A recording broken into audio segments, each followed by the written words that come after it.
It is Monday, the final Monday of March, and like always, the year is flying by. Last Friday, I mentioned that CenterPoint was going to be adding another fee to our electric bills, so I wanted to learn more about what exactly is happening with all of these pesky fees. One group is stepping up and protecting Texans when it comes to companies adding fees. Elyse Yates of the Texas Consumer Association joins me today to break down what we can do as Houstonians to fight back. It's Monday, March 27th. I'm Raheel and here's what Houston is talking about today. Elyse, thank you so much for joining us here on CityCast Houston. How are you? I'm well. Thank you for asking. Thank you for having me. All right. So first and foremost, let's talk about the Texas Consumer Association. What exactly does the TCA do? So TCA was founded in 1988 and has consistently lobbied and advocated on issues that have a pocketbook impact on Texans. Everything from insurance to energy to transportation to healthcare, anything that has a public policy aspect that ends up in our budgets and people like us as daily budgets. That's really cool. So you're fighting for Texans, which I love. Exactly. How long have you been with TCA? So I started right out of college in 1990. I went to work for TCA, working actually on insurance issues, and have worked with them periodically ever since. That's awesome. So are there any big wins that you can talk about where we've actually, because of TCA, the consumer in Texas is like, yes, it made a difference and I'm paying less. Are there any big wins? Oh, that's a great question. Yeah, I mean, we've been involved in stuff like this, where energy cost lobbying and talking to the public and bringing real humans to the table about it. And the Texas energy market was redesigned in 2000. And we ended up with an open market, and it let things like wind energy and solar energy become part of our mix. And those are now really cheap options. So that has driven down significantly the cost of energy in the state of Texas. That's really good to hear. So our CityCast Houston listeners heard me on the Friday News Roundup bring this story up, and it's one of those things that I look at a lot. Like, I want to see what fees are added on my bills, whether it be from electric, insurance, homeowners insurance, car, all that stuff, right? Hospital bills, right. Everything that you mentioned, right? I love looking at what exactly am I paying for. And I saw the story that CenterPoint is now going to be passing on a little extra fee, and it's only $1 a month, but it's to lease mobile generators, and it's going to cost about $200 million. By the way, CenterPoint could possibly afford that on their own. I mean, they make so much money. But break this down for me. What exactly is happening here? So what happened here, and it's a very strange deal. I'll get into that in a second. But what happened here was after Uri, when we had the freeze that was so devastating to the economy, to towns and cities, and most directly to people. People died, people were injured, etc. The legislature allowed for TDUs, which is what CenterPoint is. And that means that they are in charge of the wires and the poles. So they are how the energy gets from the power plant or the solar farm or wherever to your house. They allowed them to invest in mobile generation. I do not believe that they meant for it to be as big an investment as CenterPoint has made. And the deal with CenterPoint has been controversial. The $200 million worth of mobile generation in the timeline that they say they're going to need it is a huge amount. Encore, which is their counterpart in North Texas, is a much bigger utility, but leased way less way, way less mobile generation. The deal was also done, the RFP was done in 3 days. So, one of the things that we pay a lot of attention to at TCA is the consumer at the table? Is anybody paying attention to what's going to happen to exactly what you said, this dollar that shows up on your bill? Because it's one thing if it's $1, but it's another thing if it's $5 here and $3 there and $10 here, which is what's happening. Ever since Uri, we've just started seeing stacked fees for securitization for this mobile generation, and to the point where the money is really stacking up for regular people.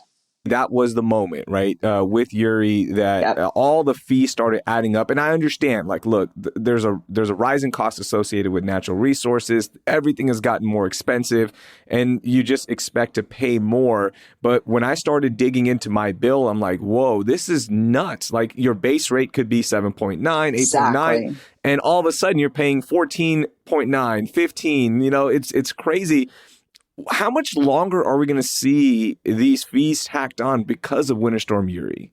Well, I think that's part of what the fight is, exactly, with the hearings that went on last week. And things won't be settled by now, but their argument is happening.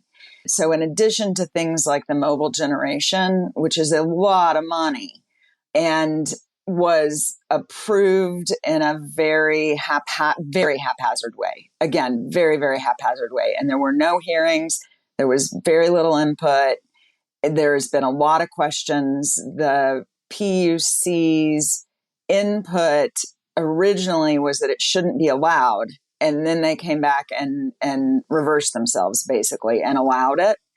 But the legislation that's coming out of the Senate right now has pieces of it that just continue to drive the cost higher and higher, to the point where there isn't a profile yet of how much what they are proposing would cost, because it only came out about a week ago. So the analysis hasn't been done. What everybody agrees on is that it's going to be extremely expensive. And I think you made the point that we, as people in Texas, understand that you have to pay for reliability, and you want reliability as well as the least expensive energy costs you can get. You want both of those things.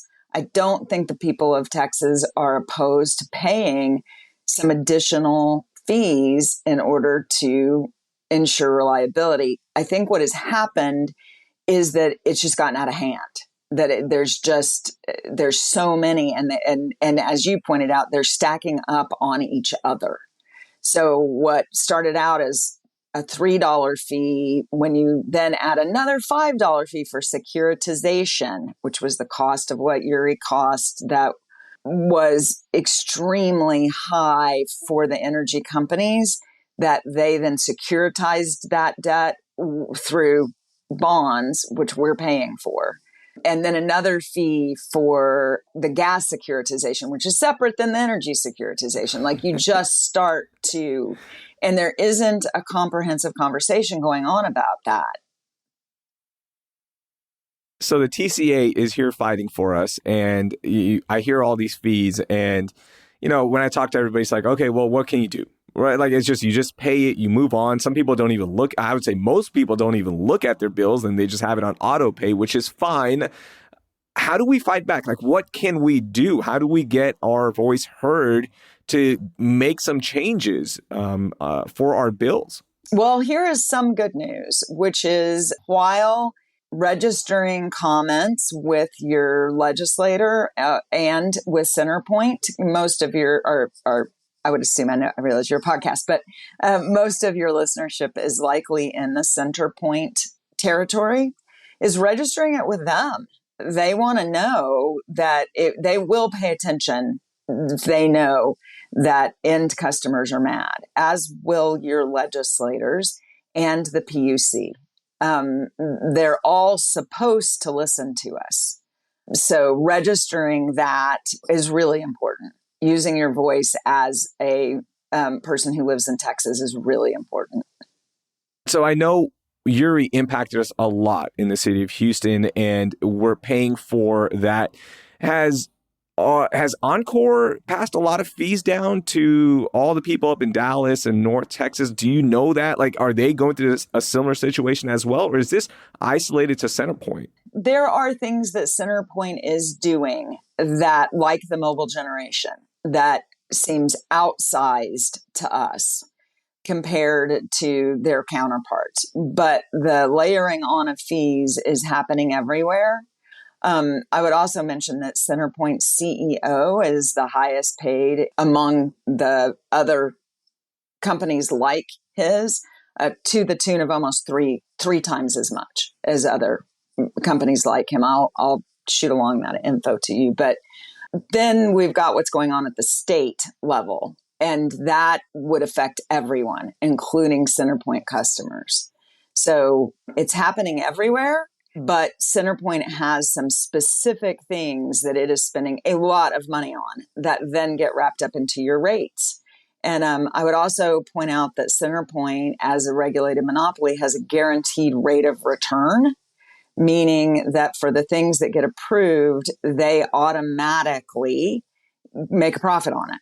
On some things they don't, like in a PUC hearing last week, Commissioner Gottfelty, on this issue of whether this $200 million should be approved for CenterPoint to buy this mobile generation, pointed out that adding $200 million to the rate base, which they then make a profit on, got approved very, very fast, but $200,000 for trimming trees to make sure that you don't have the lines go down because a tree goes down. That 200,000 does not get approved, and they only get to recoup their cost on that. They don't make a rate of return. Finally, before I let you go, we've hit on this, but as you've mentioned, TCA is fighting for Texans when it comes to all sorts of bills. What are some other fees in bills that we should be looking out for as Texas consumers? So, another thing that we're working on is the cost of prescription drugs and making that more manageable. It's another one of those things that it's complicated, and there's insurance companies and there's the fees that come from the pharmacy benefit managers, which most people don't even know exist, but turns out they have a huge position of power, either for good or for more cost, depending on how they do it. But that's another one. You can find that on our website as well. That's a sneaky spot where things like that show up. So many different things to watch out for. So many fees tacked on. Everything is getting more expensive. So I'm glad to see that we have a little fight left in us where we can fight back and hopefully get some of those fees taken off. Is there anything else that you want to mention when it comes to TCA or what we should be watching out for as consumers? I think that watching out for places where these big decisions are getting made and they are literally not talking to the public, where it's businesses and it's regulated industry, but there is no spot for Texas consumers. That's not one of those places. And that's one of the things where we try to look for that and then show up. Perfect. Thank you so much, Elyse. Thank you. I appreciate it.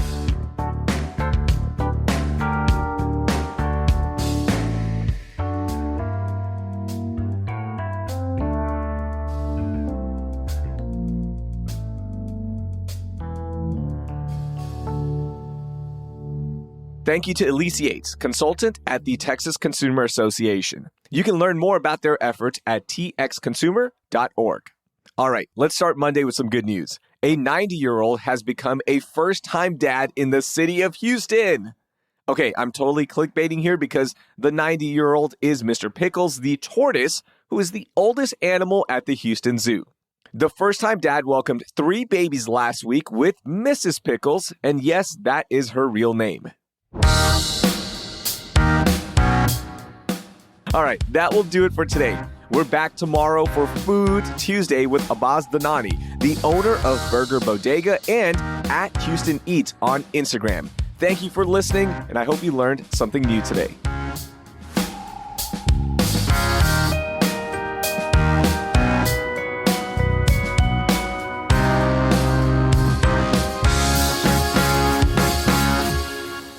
I'm sure Mr. Pickles is thrilled for his kids to move out when he's 108 years old. Man.